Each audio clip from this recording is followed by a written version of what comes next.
the decision to pause on the repo rate is for this meeting only.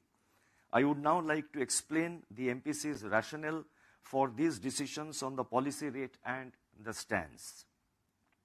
While the recent high-frequency indicators suggest some improvement in global economic activity, the outlook is now tempered by additional downside risks from financial stability concerns. Headline inflation is moderating but remains well above the targets of central banks. These developments have led to heightened volatility in global financial markets as reflected in sizable two-way movements in bond yields. Fall in equity markets and the US dollar shedding its gains from its peak of September 2022. Amidst this volatility, the banking and non-banking financial service sectors in India remain healthy and financial markets have evolved in an orderly manner. Economic activity remains resilient and real GDP growth is expected to have been 7% in 22-23. Consumer price inflation, however, has increased since December 2022, driven by price pressures on cereals, milk and fruits. Core inflation remains elevated. Looking ahead, headline inflation is projected to moderate in 2023-24. The monetary policy actions taken since May 2022 are still working through the system.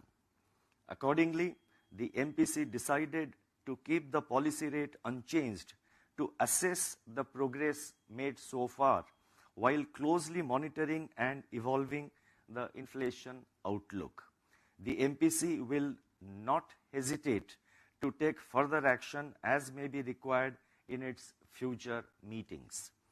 To recapitulate the actions taken so far, we have increased the policy repo rate cumulatively by 250 basis points in the last 11 months starting May 22.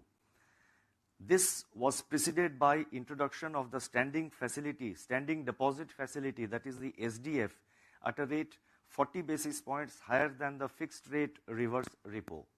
Thus, the effective rate hike since April last year has been 290 basis points, 290 basis points.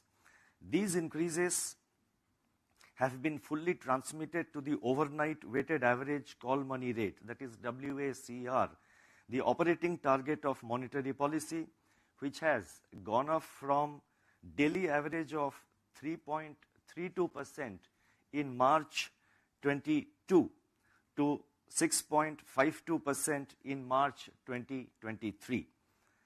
It is now necessary to evaluate the cumulative impact of these rate hikes. Under these circumstances, we have to be extremely prudent in our actions. We have always been very watchful and have adopted a calibrated and balanced approach and will continue to do so. When we started the rate cut cycle in February 2019 to provide support to growth, the CPI inflation was around 2% and the policy repo rate was 6.5%. Now the policy rate is 6.5%, but inflation is 6.4% as per the February reading. Overall, inflation is above the target, and given its current level, the present policy rate can still be regarded as accommodative. Hence, the MPC decided to remain focused on withdrawal of accommodation. What I now propose to do is to just briefly state about the growth and the inflation scenarios, and I will then try and sum up the broad approach which the monetary policy committee has taken, and I think that will give even greater clarity of what the monetary policy committee is doing. So, let me first take up growth. As stated earlier, India's real gross domestic product, that is GDP, is expected to have recorded a growth of 7% in 2022-23. Hence, economic activity remains resilient. On the supply side, Rabi food grains production is estimated to increase by 6.2% in 2022-23. PMI manufacturing remained robust at 56.4 in March, recording expansion for 21 consecutive months due to favorable domestic demand. Service sector activity exhibited buoyancy. PMI services remained in expansion zone at 57.8 in March, driven by favorable demand conditions and new business gains. Aggregate demand conditions were resilient in Q4 of 22-23, even as private consumption showed some signs of slowdown. Urban demand indicators like passenger vehicle sales and credit card spending registered robust growth in February, while consumer durables contracted in January. Rural demand indicators such as consumer non-durables, tractor and two-wheeler sales registered healthy growth.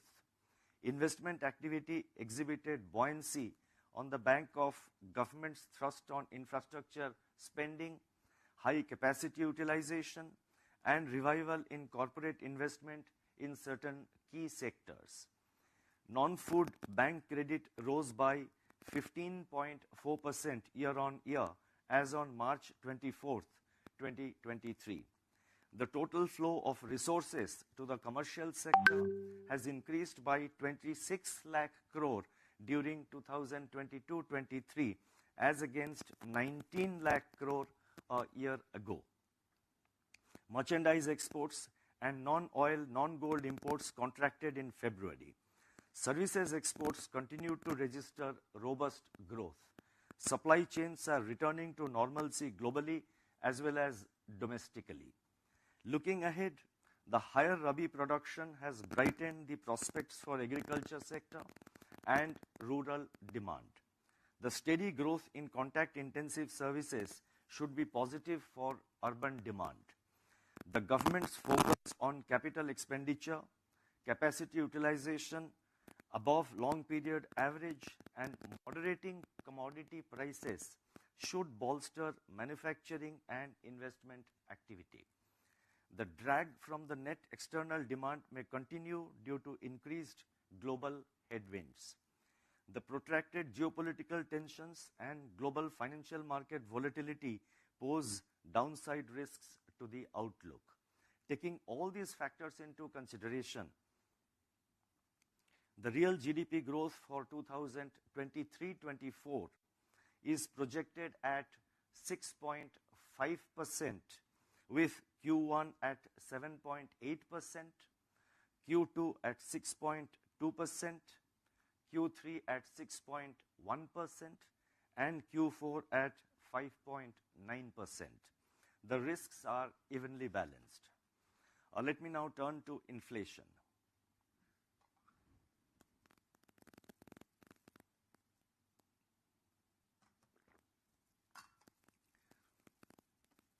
The softening in inflation during November-December 2022 turned out transitory, with CPI headline inflation breaching the upper tolerance threshold during January-February 23.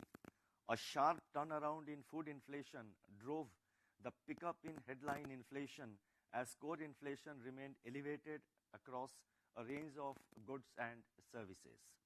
Looking ahead, the expectation of a record Rabi harvest bodes well for easing of food price pressures. There are already evidence of a correction in wheat prices in March on supply-side interventions by the government. The impact of the recent unseasonal rains in some parts of the country, however, needs to be watched. Global commodity prices have moderated significantly from their heightened levels a year ago. As our surveys point out, cost conditions have somewhat eased. Inflation expectations of households have also eased down. On the upside, adverse climatic conditions are a risk to the future inflation trajectory. Milk prices are also likely to remain firm going into the summer season due to tight demand-supply balance and fodder cost pressures. The rising uncertainty in international financial markets and imported inflation pressures need to be monitored factors, and assuming an annual average crude price Indian basket of 80 barrel and a normal monsoon, inflation is projected to moderate to 5.2% for 23-24, with Q1 at 5.1%, Q2 at 5.4%, Q3 5.4%, and Q4 at 5.2%. The risks are evenly balanced. Now, let me now summarize what I have said so far. We are living in very volatile times. The sudden announcement of an output cut by the OPEC Plus a few days ago and the resultant jump in crude oil prices is yet another evidence of this volatility. The overall outlook thus remains dynamic and fast evolving. Our monetary policy in the recent period has aimed for a non-disruptive normalization from the pandemic era stimulus measures. Even as monetary policy moved decisively to withdrawal of accommodation, financial conditions evolved in line with the productive requirements of the economy. Growth has since then become broad-based. Inflation has softened from its elevated levels a year ago.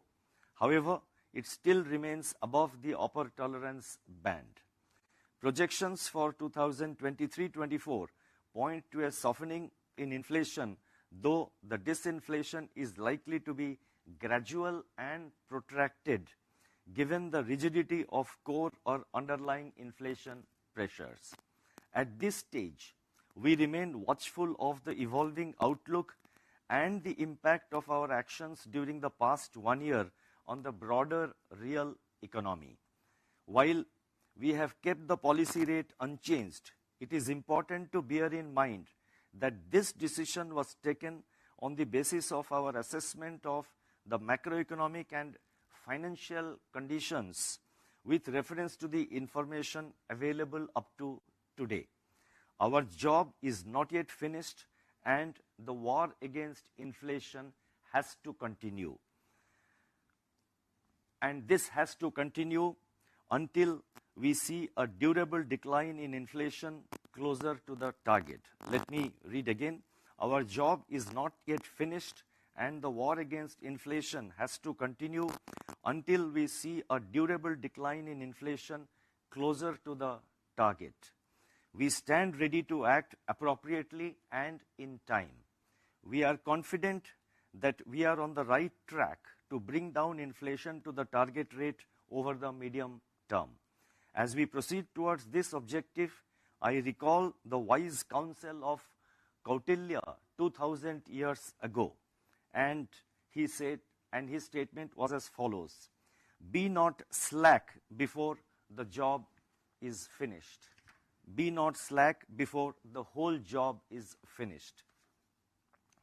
I would now like to focus on financial stability.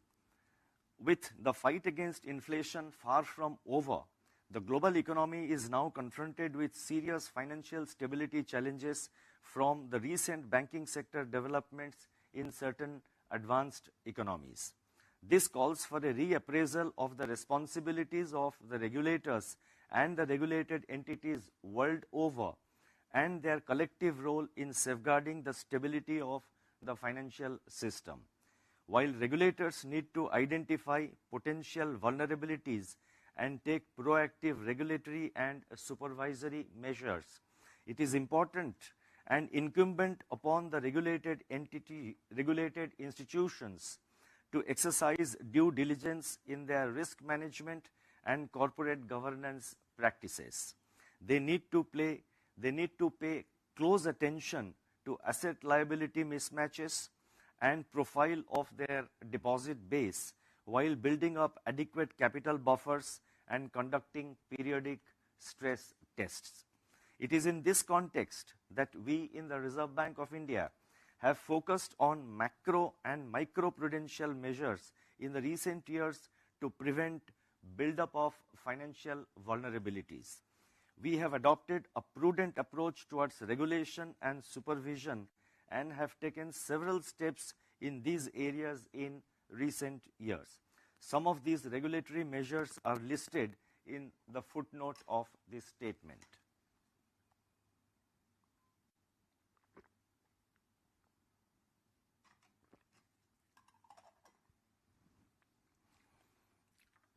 Our supervisory systems have also been strengthened significantly in recent years. We have adopted a unified and harmonized supervisory approach for commercial banks, non-banking financial companies, that is NBFCs, and urban cooperative banks, that is UCBs. The focus is now more on identifying the root cause of vulnerabilities rather than dealing with the symptoms alone. As a result, the Indian banking system remains sound and healthy with strong capital and liquidity buffers, improving asset quality, better provisioning coverage, along with improved profitability. Nevertheless, we are keeping a close watch on the banking sector turmoil in some developed countries. In this context, let me once again recall Kautilya's wisdom, which remains relevant even for today's world. And I quote, "In the interests of the prosperity of the country, we should be diligent in foreseeing the possibility of calamities, try to avert them before they arise, overcome those which happen, remove all obstructions to economic activity." I would now like to touch upon liquidity and financial market conditions. The Reserve Bank will continue to adopt a nuanced and agile approach to liquidity management.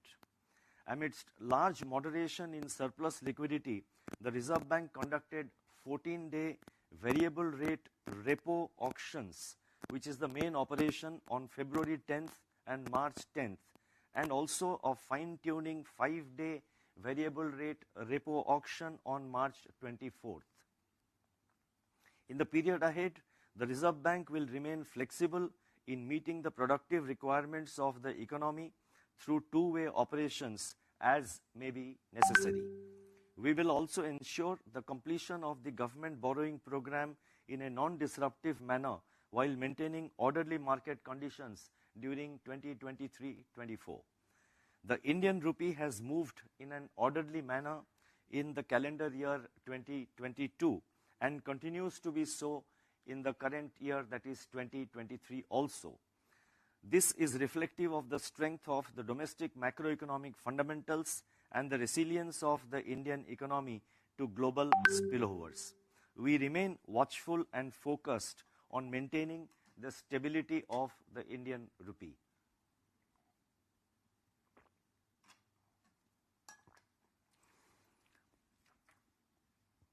Let me now turn to the external sector. The current account deficit for the first 3 quarters of 2022-23 stood at 2.7% of the GDP. In third quarter, current account deficit narrowed significantly to 2.2% from 3.7% in the second quarter on account of lower merchandise trade deficit and robust growth in services exports. Strong software services export growth was witnessed across key verticals such as IT services, business process management, and engineering and research design, supported by a rise in global capability centers. The merchandise trade deficit further narrowed during January and February 2023 from its level in the third quarter of 22-23 on the back of a sustained decline in imports. Moreover, India's services exports continued to grow at a healthy pace in the first 2 months of the current calendar year, that is 2023. Better growth prospects of the Gulf Cooperation Council, that is the GCC countries, are expected to keep remittances robust. In fact, inward gross remittances into India touched an all-time high of $107.5 billion during the calendar year 22. The current account deficit is expected to remain moderate in the fourth quarter of 22-23 and also in the year 23-24 at a level that is both viable and eminently manageable. Overall, our external sector indicators have improved significantly. Foreign exchange reserves have rebounded from US dollar $524.5 billion on 21st October 2022 and now stand in excess of 600 billion US dollars, taking into account our forward assets. I shall now announce certain additional measures. There are 5 of them and they are very important. I request your patience. The first announcement relates to developing an onshore non-deliverable derivative market. Banks in India with IFSC banking units, that is IBUs, were earlier permitted to transact in Indian rupee non-deliverable foreign exchange derivative contracts with non-residents and with other eligible banks having IBUs. It is now proposed to permit banks with IBUs to offer non-deliverable foreign exchange derivative contracts involving the Indian rupee to resident users in the onshore market. This measure will further deepen the forex market in India and provide enhanced flexibility to residents in meeting their hedging requirements. The second announcement relates to enhancing efficiency of our regulatory processes. At present, the processes for entities to make applications seeking license or authorization or regulatory approvals from the Reserve Bank under various statutes and regulations take place in both online and offline modes. To simplify and streamline such processes and in line with the Union Budget 23-24 announcement, it has been decided to have a secured web-based centralized portal named as Prabha for such processes. The portal will show time limits for deciding on the applications or approvals sought. This measure will bring greater efficiencies into regulatory processes and facilitate ease of doing business for the regulated entities of the Reserve Bank. The third announcement relates to development of centralized web portal for the public to search unclaimed deposits. At present, the depositors or beneficiaries of unclaimed bank deposits of 10 years or more have to go through the websites of multiple banks to locate such deposits. Now, in order to improve and widen the access of depositors or beneficiaries to information on such unclaimed deposits, it has been decided to develop a web portal to enable search across multiple banks for possible unclaimed deposits. This will help depositors and beneficiaries in getting back their unclaimed deposits. The next announcement relates to grievance redress mechanism relating to credit information reporting by credit institutions and credit information provided by credit information companies, that is the CICs. Recently, the credit information companies, that is CICs, were brought under the purview of the Reserve Bank Integrated Ombudsman Scheme. It is now proposed to put in place the following measures. 1. A compensation mechanism for delayed updation, rectification of credit information reports. 2. A provision for SMS, email alerts to the customers whenever their credit information reports are accessed. 3. A time frame for inclusion of data received by the CICs from credit institutions. And 4. Disclosures on customer complaints received by the CICs.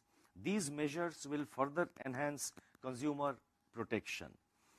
The last announcement relates to, and this is very important, if you recall, almost in every monetary policy meeting and even otherwise, the Reserve Bank, we have been making a lot of announcements relating to the UPI.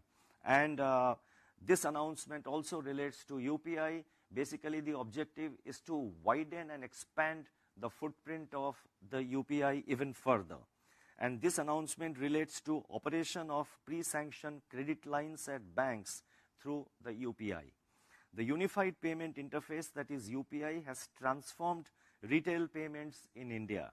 UPI's robustness has been leveraged to develop new products and features from time to time. Recently, RuPay credit cards were permitted to be linked to the UPI. This was in addition to the existing facility of linkage of UPI with deposit accounts. It is now proposed to expand the scope of UPI by permitting operation of pre-sanctioned credit lines at banks through the UPI. This initiative will further encourage innovation.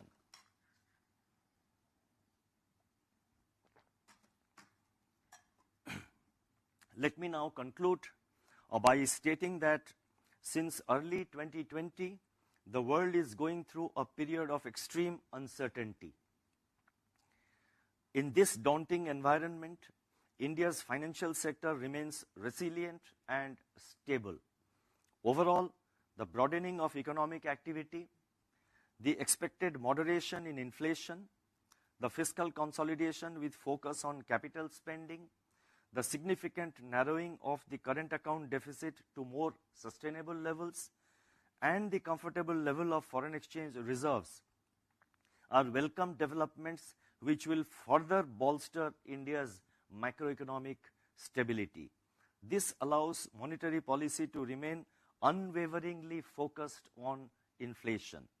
With underlying core inflation, or rather with unyielding core inflation, we remain firm and resolute in our pursuit of price stability, which is the best guarantee for sustainable growth. Let me read again. With unyielding core inflation, we remain firm and resolute in our pursuit of price stability, which is the best guarantee for sustainable growth. The impact of our actions over the past 12 months is still playing out and would increasingly weigh on the future inflation trajectory.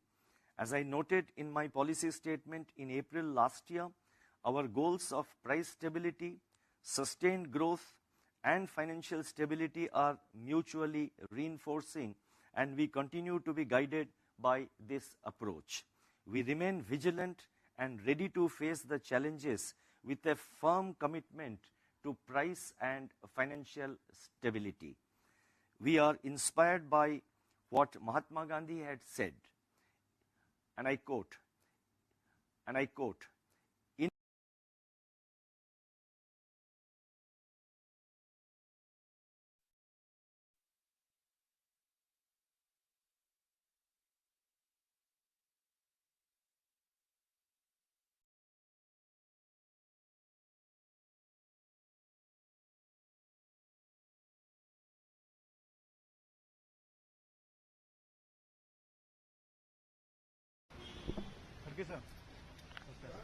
Sir आज आखिरी दिन है sir parliament का। JPC की demand आप काफ़ी time से कर रहे हैं और अभी तक कोई कंक्रीट